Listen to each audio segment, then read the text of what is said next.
If the pearl breaks, can it be welded?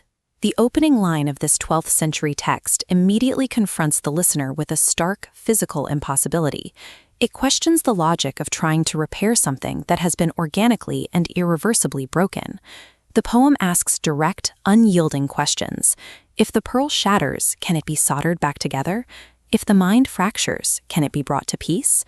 If a physical embrace loosens, does one hunt for that worldly pleasure again? These are the words of Akka Mahadevi. She was a radical 12th century ascetic who categorically rejected the marriage proposal of a king, discarded patriarchal social norms, and abandoned all material wealth to walk naked into the wilderness.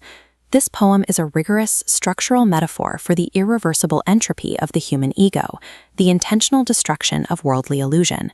Akka Mahadevi was a central voice in the Kalyana Kranti movement. The Kalyana Kranti was an ideological revolution in 12th century India, aimed at erasing caste, class, and gender hierarchies, bringing religious authority out of temples and into the hands of the working class. Her poem functions as a highly engineered linguistic mechanism. It is designed to actively dismantle the illusions of dualistic existence, forcing the listener to confront the hollowness of societal expectations. Deciphering the logic of this Vachana requires an exploration of the specific technical and spiritual systems Akka Mahadevi used to build it. This involves dissecting the poem's phonetic architecture, the Lingayite theology of non-dualism, and the ways Western epistemology often fails to capture the text's true weight. By stripping the poem down to its absolute first principles, we reveal the radical spiritual annihilation it actually proposes. The vocabulary of the poem is rooted entirely in agricultural and working-class labor, actively ignoring the high court language of the era. Consider the word besa, translated as welding or soldering. This is a blacksmith's term, an industrial action used for joining metal. Applying a metallurgical process to an organic object like a pearl is a logical absurdity. Through this specific lexical choice, the poem illustrates the unnaturalness of attempting to return to worldly attachments once trust is broken. This friction extends to the sound of the text itself through phonosemantics. Phonosemantics is a linguistic principle where the physical sound of words carries inherent meaning, independent of their definitions. In the original Kannada text, words like odadade, mudadade, and sadalita rely on repeating harsh retroflex consonants, specifically da and ra. This auditory friction physically mirrors the mental rupture, reinforcing the ascetic's command to the king. Look not, torment not, do not hover the mind. Akka Mahadevi uses raw phonetic engineering to construct an impenetrable psychological boundary between herself and patriarchal authority. The sound of the poem becomes the locked door. To understand why this boundary is necessary, we must look at the underlying philosophical architecture of the text, the Lingayat Shatstala framework. The Shatstala is a six-tiered progressive ascent of the soul toward ultimate truth, mapping the journey to divine integration. This poem operates exactly in the transitional space between the fifth tier, Sharanastala, complete devotion, and the sixth tier, Aikyastala, absolute union with the divine. Her rejection of King Kaushika represents the mandatory abandonment of worldly devotion. Crossing this specific spiritual threshold requires severing all earthly ties.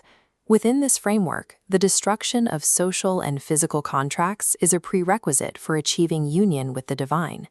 You cannot merge with the absolute while holding on to a marriage contract. In the middle of the poem, the text deploys a badagu. A badagu is a mystic riddle, a poetic device used to communicate complex spiritual truths through paradoxical imagery. The core imagery of this riddle asks, like the pit of the treasure taken away by the seeker, what is there? It pictures a person extracting a hidden hoard from the earth. The treasure represents the ultimate extraction of self-realization and spiritual truth from the human experience. The resulting empty pit represents the physical, material world that is left behind once that ultimate truth is permanently removed. This metaphor invalidates the human desire to chase material wealth or physical beauty.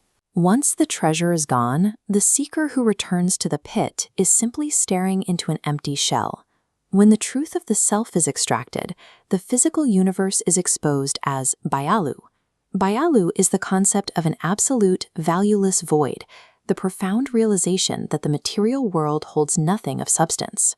Translating this 12th century text into modern Western languages like English often strips it of this precise meaning due to conflicting epistemologies. Western translation relies on Cartesian dualism, which assumes a strict, unbridgeable division between mind and body, treating them as separate entities. Conversely, the Lingayats operated on organic spirituality. Here, the physical body, or kaya, is not a fleshy prison the soul must escape. Instead, the body is an unripe fruit. It serves as the necessary organic vessel that must be nurtured for spiritual ripening. Similarly, the Western concept of illusion implies a psychological trick. But the Dravidian root of Maya implies a physical process of healing, or vanishing like a wound closing over. Reading this poem strictly through a Western dualistic lens reduces a text about organic, biological, spiritual evolution into a story about desiring physical death. This mistranslation peaks at the poem's climactic phrase, datu geta. This is frequently translated into English as the physical elements are destroyed, implying a literal suicide. In the Lingayat lexicon, datu geta means somatic dissolution, the death of bodily identity while remaining alive. It is a state where sensory organs withdraw entirely from the external world. Physical sight, touch, and the gaze are rendered meaningless. The text is not advocating for the termination of life. It details a neurological and spiritual rewiring where the individual identity dissolves into the cosmic absolute. This brings us back to the opening question: if the pearl breaks, can it be welded? The paradox is that the pearl was never meant to be fixed. The desire to patch the relationship with the king is the actual illusion. The poem illustrates Aufhebung, a philosophical concept describing the necessary destruction of a lower state to elevate the self to a higher reality. Union with the divine demands a complete, uncompromising rupture with societal expectations and biological impulses. Akka Mahadevi's Vachana demonstrates that true spiritual liberation requires total systemic annihilation. When the alchemy of the flesh is undone, there is no I left to speak.